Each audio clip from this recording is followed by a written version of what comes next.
أعوذ بالله من الشيطان الرجيم. بسم الله الرحمن الرحيم.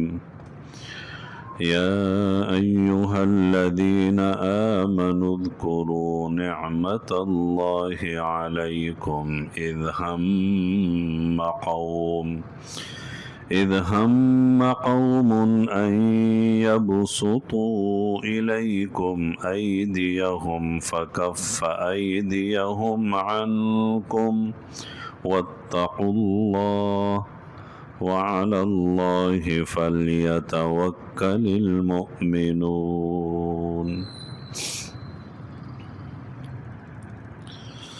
سورۃ المائدہ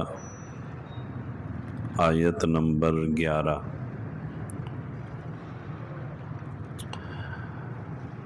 اس سے پہلے اللہ تعالیٰ کی نعمتوں کا مختلف انداز میں تذکرہ ہوا. گزشتہ درس میں بھی وَاذْكُرُوا نِعْمَةَ اللَّهِ عَلَيْكُمْ، اللہ کی نعمتوں کو یاد کرو، اس کا تذکرہ ہوا. آج بھی اللہ تعالیٰ کی نعمت ہی کا بیان ہے کہ اے ایمان والو، اللہ کی نعمت کو یاد کرو جب ایک قوم نے یعنی تمہارے مخالفین نے اپنے ہاتھ تمہاری طرف پھیلانا چاہے، یعنی تم پر حملہ کرنا چاہا، تمہیں ختم کرنا چاہا. اللہ رب العزت نے ان کے ہاتھوں کو تم سے روک دیا، یعنی وہ تم تک نہیں پہنچ سکے اور اپنے مقصد میں کامیاب نہیں ہو سکے. خدا تعالیٰ نے تمہاری ہر طرح سے حفاظت فرمائی. یہ بھی اللہ تعالیٰ کی بہت بڑی نعمت ہے. تو اللہ کی نعمتوں کو یاد کرو. آیت کے آخر میں پھر وہی جملہ ہے واتقوا اللہ، اللہ سے ڈرو، اور اللہ ہی پر ایمان والے توکل کرتے ہیں، بھروسہ کرتے ہیں. کل کی نشست میں آپ نے سنا کہ ایمان والوں کو حکم ہے کہ تم نے جو معاہدہ کیا، اللہ تعالیٰ سے کیا یا اللہ تعالیٰ کے رسول صلی اللہ علیہ وسلم سے کیا، وہ معاہدہ پورا کرو. اب تم نے وہ معاہدہ پورا کیا تو اللہ تعالیٰ کی طرف سے تم پر نعمتیں بھی آئیں. اور وہ نعمت کیا ہے کہ اللہ تعالیٰ نے تمہاری دشمن سے حفاظت فرمائی. تو تم اللہ تعالیٰ کے احکامات پر عمل کرو گے، خدا تعالیٰ تم پر اپنی نعمتوں کا فیضان فرمائے گا. تم نے اللہ کی اطاعت کی، اللہ تعالیٰ نے نعمت تم پر اور احسان تم پر کرتے ہوئے تمہاری حفاظت فرمائی. رسول اللہ صلی اللہ علیہ وسلم کی اور ایمان والوں کی اللہ رب العزت نے بہت سارے مواضع اور مقامات میں ایک عجیب طریقے سے حفاظت فرمائی. اس کے متعدد واقعات مفسرین رحمہم اللہ نے یہاں نقل کیے ہیں کہ اللہ تعالیٰ نے کیسے حفاظت فرمائی رسول صلی اللہ علیہ وسلم کی اور ایمان والوں کی. سیدھی سی بات ہے کہ جو ہی آپ صلی اللہ علیہ وسلم نے توحید کی دعوت کا اعلان فرمایا تو دشمن مخالفین آپ کے پیچھے لگ گئے. بس ان کی کوشش تو اسی وقت سے تھی رسول اللہ صلی اللہ علیہ وسلم کو نعوذ باللہ شہید کرنے کی، قتل کرنے کی. اور یہ سلسلہ آپ صلی اللہ علیہ وسلم کی زندگی میں چلتا رہا. ان کی سازشیں ہوتی رہیں، اللہ تعالیٰ کی طرف سے حفاظت ہوتی رہی، وہ منصوبے بناتے رہے، خدا تعالیٰ کی طرف سے ان کے منصوبے ناکام ہوتے گئے۔ وَمَكَرُوا وَمَكَرَ اللَّهُ، انہوں نے منصوبے بنائے اور اللہ کا منصوبہ یہ تھا کہ ان کے سارے منصوبے ناکام ہوں۔ ہجرت کے موقع پر مکہ والوں کا، مختلف قبائل کا، جنگجوؤں کا ایک بڑا جتھا حضور صلی اللہ علیہ وسلم کو شہید کرنے کے لیے آپ کے گھر کے اردا گرد محاصرہ کیے ہوئے کھڑا تھا، اور آپ صلی اللہ علیہ وسلم ان سب کے بیچوں بیچ سے نکل گئے، حضرت علی رضی اللہ عنہ کو اپنے بستر پر سلا دیا۔ اب یہاں دیکھیے کہ وہ قتل کرنے کے، ختم کرنے کے سراج منیر صلی اللہ علیہ وسلم کو ختم کرنے کے منصوبے بنائے کھڑے ہیں، اور اللہ نے کیسے حفاظت فرمائی کہ حضور صلی اللہ علیہ وسلم ان کے بیچوں بیچ سے نکل گئے۔ اللہ نے کیسے بچا؟ اذ ہم قوم ان یبسطوا الیکم ایدیہم فکف ایدیہم عنکم۔ پھر غار ثور میں آپ صلی اللہ علیہ وسلم نے جا کر 3 دن قیام فرمایا۔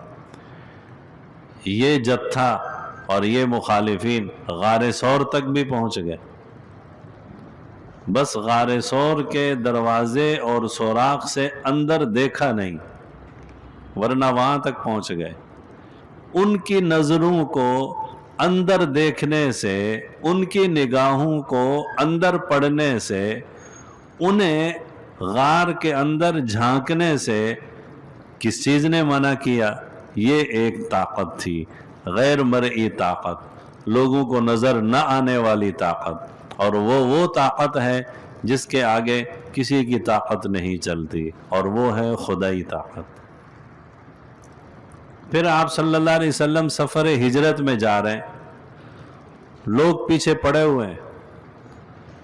بنو مدلج قبیلے کا ایک شخص حضرت سراقہ بن مالک رضی اللہ عنہ، بعد میں مسلمان ہوئے، صحابی ہیں، وہ حضور صلی اللہ علیہ وسلم کے پیچھے آیا، اس لیے کہ قریش نے، مکہ والوں نے اعلان کر رکھا تھا کہ جو بھی محمد صلی اللہ علیہ وسلم کو پکڑ کے لائے گا یا ان کو نعوذ باللہ قتل کرے گا، اسے بہت بھاری انعام دیا جائے گا، 100 اونٹ۔ اس زمانے میں 100 اونٹ ایسے ہیں جیسے آج کل بہت اعلیٰ قسم کی 100 گاڑیاں۔ اونٹ اس زمانے میں سب سے عمدہ گاڑی سواری ہوتی تھی۔ اب سراقہ بن مالک رضی اللہ عنہ وہ آیا حضور صلی اللہ علیہ وسلم کا تعاقب کرتے ہوئے، اور وہ صحیح ٹارگٹ پر آیا، اس نے دیکھ لیا حضور صلی اللہ علیہ وسلم کے قافلے کو، لیکن جو ہی وہ آپ صلی اللہ علیہ وسلم کی سواری کے قریب آیا، اس کا گھوڑا زمین میں دھنسنے لگا۔ وہ چیخا چلایا، ارے یہ سب تمہاری وجہ سے ہو رہا ہے، بخدا، خدا کے لیے، اللہ کا واسطہ مجھے بچا لو، مجھے چھوڑ دو، مجھے معاف کر دو، میرے لیے دعا کر دو۔ جو اس کے منہ میں آ رہا تھا وہ بولے جا رہا تھا، اس لیے کہ وہ دیکھ رہا تھا کہ گھوڑا زمین میں دھنستا جا رہا ہے، اور یہ گھوڑے پر بیٹھا تھا، اور اسے پتا تھا یہ دھنسا تو میں بھی گیا۔ آپ صلی اللہ علیہ وسلم نے اسے دل سے معاف فرما دیا، تو اس کا گھوڑا رک گیا، اور اس نے وہیں سے پیچھے واپس جانے کا ارادہ کیا، چلا بھی گیا۔ تھوڑی دور جا کر پھر خیال آیا، بھائی 100 اونٹ ہیں انعام میں، ایک ٹرائی اور کر لیتا ہوں۔ پھر آیا حضور صلی اللہ علیہ وسلم کے قریب پہنچا، پھر وہی کیفیت، 1 2 3 بار ایسا ہوا۔ اب وہ سمجھ گیا کہ ان کے ساتھ وہی طاقت ہے جس طاقت کو کوئی چیلنج نہیں کر سکتا۔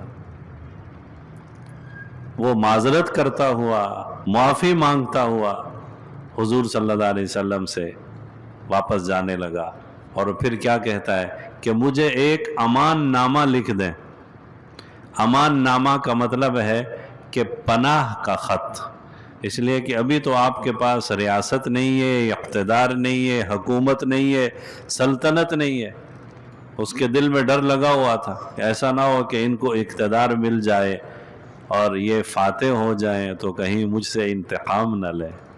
لیکن انہیں کیا پتا تھا کہ یہ وہ ہستی ہے جو بڑے سے بڑے دشمن کو بھی، بڑے سے بڑے مخالف کو بھی معاف کر دیتی ہے، اور معاف کرنا یہ اس ہستی کی شان ہے۔ تو اس نے امان نامہ لکھوایا، امان نامہ، اور آپ صلی اللہ علیہ وسلم نے لکھ بھی دیا۔ پھر اس نے بعد میں اسلام بھی قبول کیا۔ یہ دیکھیں، یہ ہے وہ خدائی طاقت جو ہر جگہ پہ بچا رہی ہے۔ ایک غزوہ میں حضور نبی پاک صلی اللہ علیہ وسلم ایک درخت کے نیچے تنے تنہا آرام کرنے لگے۔ وہ موقع ایسا تھا کہ گرمی ہوگی، دھوپ ہوگی، تو دائیں بائیں درختوں کے نیچے صحابہ مختلف، کوئی کہیں کوئی کہیں کوئی کہیں، آپ صلی اللہ علیہ وسلم نے بھی ایک درخت کے نیچے آرام فرمانے کے لیے جا کر ٹھکانہ پکڑا اور اپنی تلوار لٹکا دی۔ اب علاقے کا کوئی کافر مخالف وہ دیکھ رہا تھا، وہ جلدی سے بھاگا آیا، ایکشن میں آیا، اور آتے ہی حضور صلی اللہ علیہ وسلم کی تلوار اس پہ قبضہ کیا، اور تلوار میان سے نکال کر حضور صلی اللہ علیہ وسلم سے کہتا ہے، میں یمنعک منی، آپ کو مجھ سے کون بچائے گا؟ آپ صلی اللہ علیہ وسلم کی زبان سے بغیر کسی ڈر جھجک کے، اطمینان کے ساتھ، لیکن بڑے باروب انداز میں فرمایا، اللہ، مجھے اللہ بچائے گا۔ آپ صلی اللہ علیہ وسلم نے یہ لفظ ارشاد فرمایا تو اس کافر پر اتنا روب طاری ہوا کہ وہ کانپنے لگا اور تلوار اس کے ہاتھ سے گر پڑی۔ آپ صلی اللہ علیہ وسلم نے تلوار اٹھائی اور پھر پوچھا، اب بتا، میں یمنعک منی، تجھے کون بچائے گا؟ پھر وہ معذرت کرنے لگا، آپ تو بہت اچھے آدمی ہیں، آپ تو بڑے سخی آدمی ہیں، آپ تو بڑے اعلیٰ ظرف آدمی ہیں، وغیرہ۔ یہ ہے کہ اذ ہم قوم ان یبسطوا الیکم ایدیہم، لوگوں نے چاہا کہ وہ آپ کی طرف ہاتھ پھیلائیں، لیکن اللہ رب العزت نے ان کے ہاتھوں کو روک دیا۔ تو ایسے کئی مواقع پیش آئے۔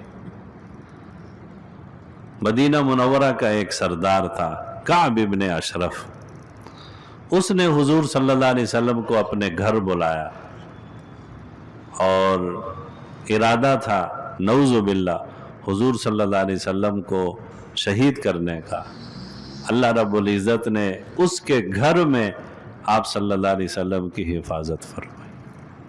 قبیلہ بنو نذیر کے ہاں حضور صلی اللہ علیہ وسلم کسی گفت و شنید کے سلسلے میں تشریف لے گئے، اور انہوں نے منصوبے کے ساتھ آپ صلی اللہ علیہ وسلم کو دیوار کے قریب بٹھایا، اور ان کی سازش یہ تھی کہ جو ہی حضور صلی اللہ علیہ وسلم دیوار کے قریب بیٹھیں گے اور ہم ان سے بات چیت کرنا شروع کریں گے، تو ایک شخص کو پہلے سے مقرر کیا ہوا تھا اور اس کو پتھر بڑا وہ بھی دیا ہوا تھا کہ جو ہی آپ صلی اللہ علیہ وسلم دیوار کے قریب بیٹھیں، آپ نے اوپر سے یہ بڑا پتھر مار دینا ہے۔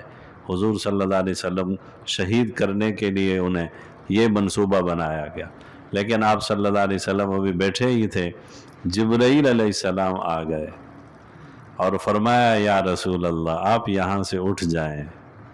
آپ صلی اللہ علیہ وسلم فوراً وہاں سے اٹھ گئے۔